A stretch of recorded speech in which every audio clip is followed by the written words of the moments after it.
bienvenue sur la chaîne Édification Chrétienne. Aujourd'hui, j'aimerais vous parler sur 4 points ou les 4 règles de la prière.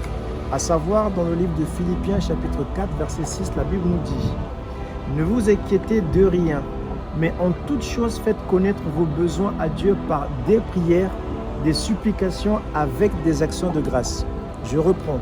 Philippiens chapitre 4, verset 6. La Bible dit « Ne vous inquiétez de rien, mais en toute chose faites connaître vos besoins à Dieu par des prières, des supplications avec des actions de grâce. » La première règle ici que Philippiens nous donne, c'est d'abord la prière. Raison pour laquelle dans la Bible, dans 1 Thessaloniciens, le chapitre 5, verset 17 à 18, la Bible nous dit quoi? Priez sans cesse.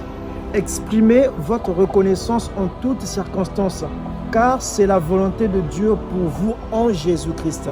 Quelle est la volonté de Dieu pour nous? C'est que nous puissions prier. Quelle est la volonté de Dieu pour toi, mon frère, pour toi, ma soeur? C'est que Dieu puisse te voir dans la prière.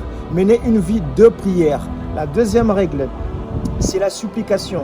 Raison pour laquelle la supplication, c'est prière instante faite avec soumission.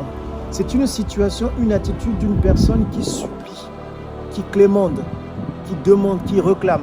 Raison pour laquelle nous trouvons dans le livre de Éphésiens chapitre 6, le verset 18, la Bible dit « Faites en tout temps par l'Esprit toutes sortes de prières et de supplications. Veillez à cela avec une entière persévérance et priez pour tous les saints. » Voilà encore une fois de plus une volonté que Dieu nous donne.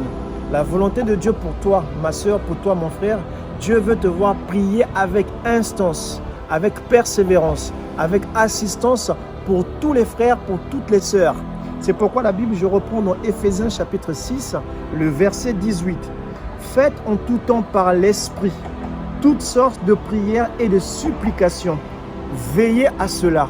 Là, c'est une recommandation de veiller à cela, de persévérer dans la supplication. C'est pourquoi il dit veillez à cela avec une entière persévérance et priez pour tous les saints.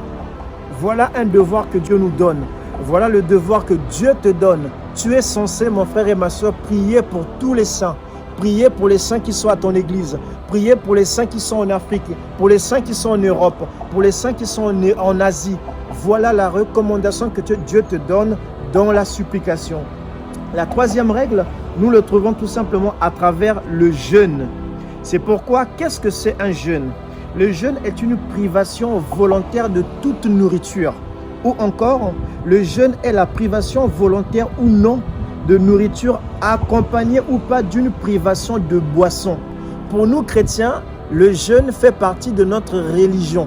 Le jeûne fait partie de notre discipline. C'est pourquoi dans le livre de Joël, le chapitre 2, verset 12, la Bible nous dit, le prophète Joël dit « Maintenant encore, déclare l'Éternel, revenez à moi de tout votre cœur, avec des jeûnes, avec des pleurs et des lamentations. » Mon frère et ma soeur, le Seigneur veut lorsque tu reviens à lui, lorsque tu as commis un péché, lorsque tu te sens abasourdi, lorsque tu te sens loin de la présence de Dieu et que tu veux créer encore une intimité, une relation plus profonde avec Dieu. Tu veux encore demeurer dans la vie de prière, dans la vie de supplication. Le Seigneur te recommande de revenir avec lui avec le jeûne. Il est nécessaire, mon frère et ma soeur, que tu puisses pratiquer le jeûne. Le jeûne est très important. Nous l'avons dit ici dans la définition du jeûne. Qu'est-ce que c'est le jeûne? Le jeûne est une privation volontaire de toute nourriture.